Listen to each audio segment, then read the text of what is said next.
கரெக்டாக இருக்கணும். அதனால தான் செருப்பை கழட்டிட்டு கரெக்டாக உட்காந்து ஜோசியம் சமதளத்தில் பார்க்கணும். அது ஒரு வழக்கம் இருக்குது. கண்டிப்பாக கண்டிப்பாக. இந்த குத்தூசியை காட்டுங்கள.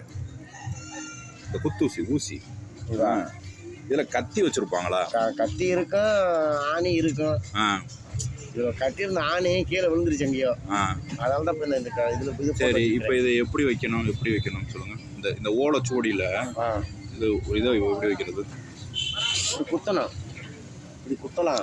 இல்லாட்டி இந்த கயிறு இருக்குல்ல, இந்த கயிறில் இப்படி தோர்த்து விடலாம். இப்படி தோர்த்து விடலாம். சரி, இப்போ நான் வைக்கலாமா ஒன்று? கயிறு எடுத்து தோர்த்து 2 கையை பிடிச்சிக்கோங்க. ரைட்டு.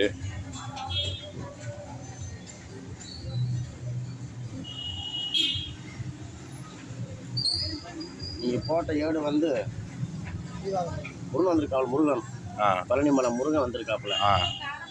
சாமி பற்றில எந்த குறை இல்லை. சாமி நல்லா இருக்குது. இப்போ நம்ம சூழ்நிலை கொஞ்சம் சரியில்லாமல் இருக்குது. கொஞ்சம் பார்த்து இருந்துக்கோங்க, நல்லா இருக்குங்க. சரி, நான் இது இதுக்காண்டி கேட்கல. இப்போ இந்த குத்தூசி இருக்குல்ல? ஆமாம். இப்போ இந்த குத்தூசி பதிலாக இதில் ஒரு கத்தியை மறைச்சா தெரியுமா?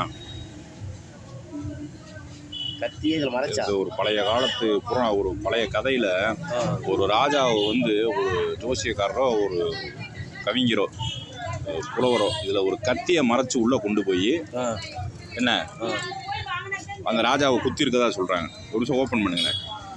இது வந்து இவ்வளவு இதோட திக்னஸ். இது எத்தனை வருஷமாக வச்சுருக்கீங்க? இது பாட்ட காலம். இப்போ இயேசுநாதர்னு அதில் இருக்காரு.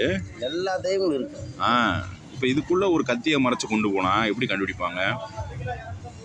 அது முடியாது, யாரும் பார்க்க மாட்டாங்க, தெரியாது யாருக்கும். கத்தியை வச்சு கொண்டு போனால் தெரியாது. அதுக்காக பெருசாக வைக்கக்கூடாது. இதுக்கு சரி, இந்த வகையில் இருக்க கத்தி இப்படி வயிற்றுல குத்தும், மெல்லிசா இருக்கும், பிளேடு மாதிரி. ஆமாம், ரைட்டா? அது எப்படி ஒருத்தன் வயிற்றுல இறங்கும்? இப்போ இருக்கிற கத்தி வெங்காயம் வெட்டுற கத்தியை வெங்காயத்தை இப்படி வச்சு வெட்டுறோம். அது எப்படி அதுக்குள்ளே ஒரு கத்தியை வச்சு அது ஒரு ராஜா காலத்தில் ஒருத்தன் பண்ணியிருக்கான்.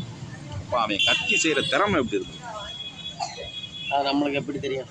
நம்மளுக்கு தெரியாது. அதுதான் கேட்குறேன். நம்ம சின்ன வயசு இல்லையா? இப்போ ஒரு நிமிஷம் காட்டுவோம், நம்ம சப்ஸ்கிரைபர் காட்டுவோம். இது சம்மந்தமாக ஒரு ஆராய்ச்சி.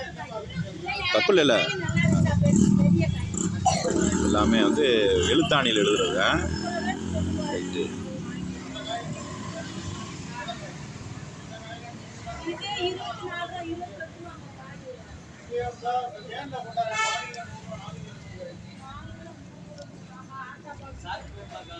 ஒரு நாள் இங்கிட்டு வாங்க. சரி, ரைட்டா? சரி சாமி, நன்றி.